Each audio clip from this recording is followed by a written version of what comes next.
So far, we've seen how genes are transmitted, where they're located, and how they work. But our next great discovery revealed a brand new surprise about what else genes can do. And it came from a surprising source. Meet Barbara McClintock, a woman who became one of the most distinguished scientists of the 20th century. To learn more about McClintock, I paid a visit to David Kirk, professor of biology at Washington University in St. Louis, Missouri. There's many things I'd like to ask you, but let me start with Barbara McClintock. She's a fabulous scientist, one of the world's best. But she faced a lot of challenges, right? Oh, she sure did. Partly because she was just too bright for most people, and her mind went too fast. But even though she was a member of the Academy, she was never offered an academic position, primarily because she's a woman. Also because she was so much brighter than any of her male colleagues that many people were afraid of her, afraid of her brain.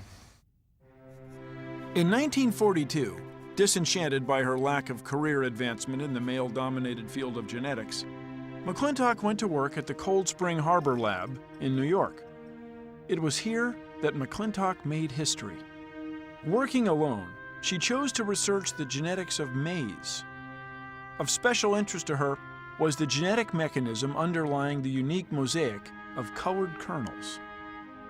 It was while studying these that McClintock began to notice a correlation between the color of a kernel and a break that occurred in one of its chromosomes. The colors of the kernels corresponded to where on the chromosome the breaks occurred.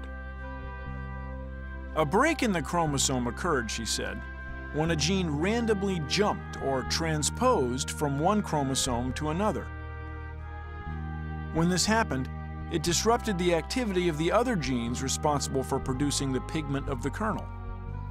Everybody at that time thought of chromosomes and genes as being very stable things, just transmitted from one generation to another. She found that certain genes she was trying to locate on the chromosomes would be in a different position at different times. In one corn plant, it would appear to be in one position in the chromosomes. In another corn plant, it would be in a different position. In a third corn plant, it might be in a third position. How could this be? A single gene at different locations in different plants. And she made the intuitive leap that these genes were leaping, going from one place to another, which was totally unheard of at that time. She was the first person who really saw the kind of detail that's present in every chromosome.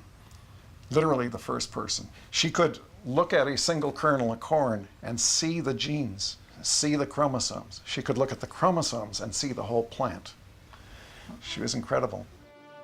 Barbara McClintock's discovery of transposons was as evolutionary as it was revolutionary. While some genetic mutations caused by transposons are linked to cancer and other diseases, transposons may also be a mechanism that causes genes to mutate in response to changes in the environment and spur the evolution of a species. Today, we know that transposons exist in the genes of all living things, everything from algae to human beings.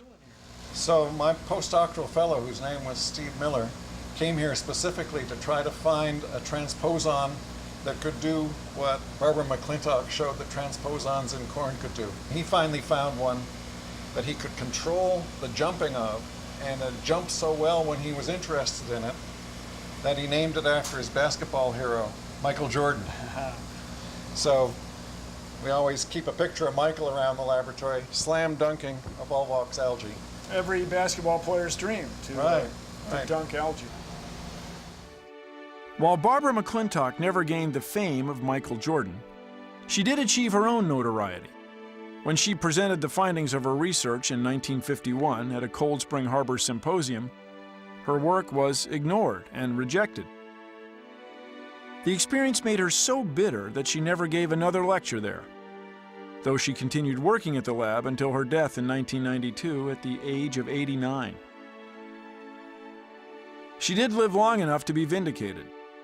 30 years after her pioneering discovery, McClintock was awarded the 1983 Nobel Prize for Medicine.